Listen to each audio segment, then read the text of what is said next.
Unfairly or not, mid-size sedans sometimes get labeled as boring cars. Sure, they're great for families, provide lots of space, and have some pretty cool features. But beyond that, there's often not much to catch your eye. Wait, what the heck is that thing?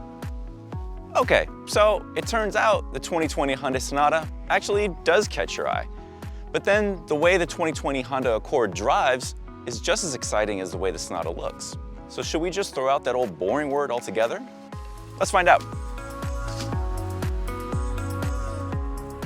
I'm Ryan from Edmunds. Each year, we painstakingly test and review hundreds of cars, while CarMax experts buy, sell, and appraise thousands and thousands. We're combining our car testing knowledge with their experience to help you find the right car. Before we get started, make sure to throw us a like and hit subscribe to make sure you don't miss any CarMax videos in the future. If you want to read an in-depth article on these two cars, click the link in the description below. We have a lot to cover, so let's start with the more mysterious of the two, the 2020 Hyundai Sonata. Once upon a time, the Sonata had really dramatic styling. Then it got kind of boring. Now it's back to being wild again. That face is like nothing else in its class, and the sloping roofline provides some added benefit that we'll show you later. On average, CarMax sells 2020 Sonatas for about $23,000, depending on things like the trim level, mileage, options, and other factors. The 2020 Accord is more of a known commodity, but that's not a knock against it at all. Due to our years of testing Accords, we know to expect a comfortable ride, solid power under the hood, and some of the best handling you can buy at this price. In fact, the Accord was the Edmunds top-rated sedan for several years running until 2021, when it came in second. I can't wait to show you more about it. CarMax sells the 2020 Accord for an average of around $27,000, again depending on the trim level, mileage, options, and other factors. These are two of the most refined sedans around on the inside. Let me show you what I mean.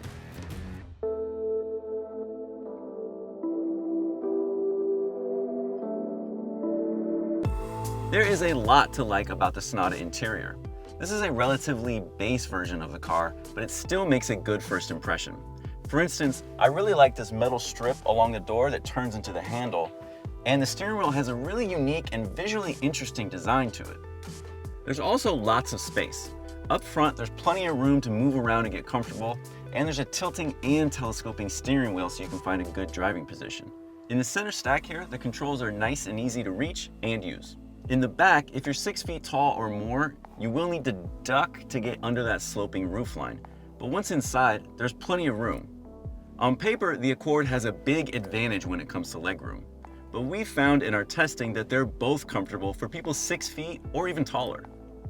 Apple CarPlay and Android Auto come standard, as does this 8-inch touchscreen. There's also a high-resolution backup camera and a great suite of standard driver aids. That includes adaptive cruise control, lane keep assist, and more. Overall, there is a bit of a clash between appearance and reality. For instance, these seats look nice, but they're pretty firm, and on a long drive, that could get uncomfortable. Also on the door, there's pretty hard plastics. This great looking steering wheel would be a lot nicer if it had softer materials. And there's lots of gloss black plastic on the points that you're gonna be touching a lot. And that can easily get smudgy and greasy, which is not good. If you opt for the limited trim, you'll find nicer materials inside. Plus, it comes with both heated and cooled front seats. The Sonata looks refined inside, but when you put refinement to use, you get comfort. And we wish it went a little bit further in that department. Now let's check out what the Accord has to offer.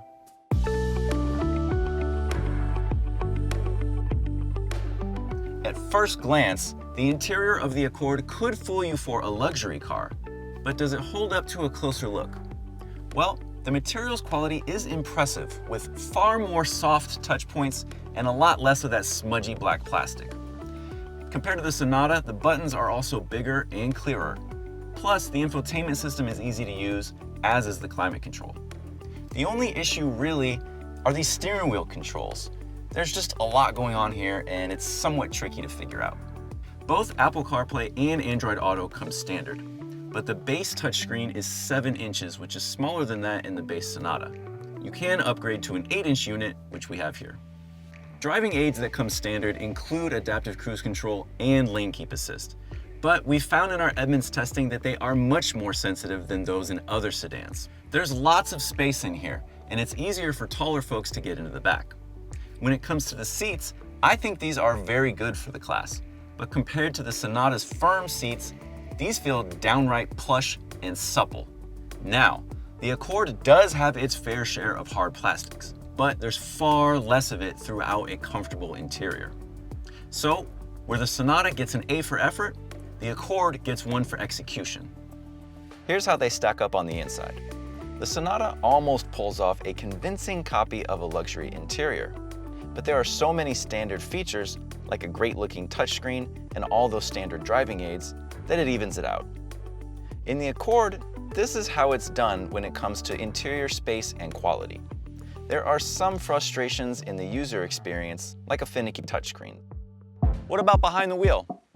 Here's how these cars behave on the road. For us to consider the Sonata a legitimate contender in its class, this is the crucial part. It needs to be as smooth and comfortable as its competitors. You can choose from a 2.5-liter 4-cylinder engine or a turbocharged 1.6-liter 4-cylinder. This one has the 2.5-liter, and it's pretty lackluster on the road. Our advice is look for the turbo. It's more refined, has no trouble keeping up with traffic, and is slightly faster than competitors with comparable engines. 0 to 60 miles per hour is right around average for the class at 7.5 seconds. The rest of the experience is unremarkable. There isn't much driving feel. The steering is accurate and smooth, but the Sonata also has a lack of personality or verve that falls short against the Accord. The ride is also stiff. Not sporty stiff, just stiff, with no handling plus side. It's also a bit louder inside than expected. It's a nice ride, it's just not Accord nice. Overall, the Accord sets a high bar that even it struggles to meet. Here's the good and the bad. We heard you like turbos, so there's a 1.5-liter turbo and a 2.0-liter turbo, which is in this model. Both of the available engines respond quickly when you hit the gas pedal, but the 2.0-liter is genuinely quick at 5.9 seconds to 60 miles per hour. When it comes to brakes, the stopping distance from 60 miles an hour is about average for the class in our Edmunds testing, and the steering slightly lags. We're tough graders, but we expect a lot when it comes to the Accord. The ride is a bit on the firm side, but it's less busy than that of the Sonata, and some versions of the Accord have upgraded suspensions that elevate the ride. Regardless of the model, the Accord is nice and quiet inside. From behind the wheel, there's a clear winner and a clear runner-up. The Sonata feels modern, even when it's used, and well worth the price. But the wow factor isn't there like it is with some rivals. In the Accord, even though it's not a perfect ride, it makes up for it with great responsiveness.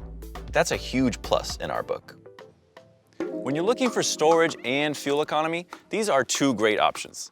Storage and fuel economy, after all, are two of the main reasons the Sonata has this dramatic roofline. So, does that really make a difference? Open up the trunk and you get 16 cubic feet of storage capacity, which is good for the class. Plus, there's a large opening and rear seat levers. This is a family sedan, but take a look at this. The child seat anchors are difficult to find and use. It's a small but noteworthy issue for a vehicle that should be optimized for families. Bonus! If you opt for the limited trim on the Sonata, that comes with remote smart parking assist, which can remotely move the Sonata in and out of tight parking spaces, even if you're standing outside of the car. You may remember this from one of our previous videos about the Sonata. Feel free to ignore those dance moves. With the engine we have in this car, which includes automatic engine start-stop, you get an EPA estimated 32 mpg combined. Be warned though that we've had trouble achieving that number when we tested it on our fuel economy route. If you opt for the turbocharged engine instead, fuel economy goes down to 31 mpg, which is still pretty good. Long a champion of utility in this class, the Accord is as good as ever, with a little bit of room to improve. Yes, it has more overall cargo space than a Sonata, but only by a hair, at 16.7 cubic feet compared to 16 cubic feet. You might not even notice it, but you will notice this big opening that makes it easy to load things inside. There are also levers in the trunk to fold down the rear seats. As opposed to those tricky Sonata latches, child seat access in the Accord is easy thanks to these visible anchors. Just click in and go. You want the 1.5 liter for the best fuel economy ratings, which top out at an EPA estimated 33 mpg with the CVT. You might be attracted to the 1.5 liter engine for its higher fuel economy rating versus the Sonata. But be warned that both of the Honda's engines underperformed versus their rating during our testing. So in real-world driving, the Accord's MPG advantage isn't as definite as it may seem. Do either of these sedans make your life easier? Well, the Sonata has great space for daily use, and there's a lot of helpful technology too. Its fuel economy ratings are also good, but can be hard to match in the real world. The Accord simply nails the fundamentals. Its trunk space and size are excellent, and there's lots of room for child seats too. If we had one wish, it'd be for higher fuel economy ratings in the sport model. The Hyundai Sonata is still trying to prove itself among the best mid-sized sedans you can buy. And the Honda Accord is trying to hold on to its crown at the top of the pack. So which one does a better job? If it comes down to price for you, then this may be a no-brainer. The Sonata offers a lower average price and a lot of standard features, which means you may be able to get the same features or more for a lot less money than in the Accord. On the other hand, in our extensive testing, the Accord has proven itself again and again.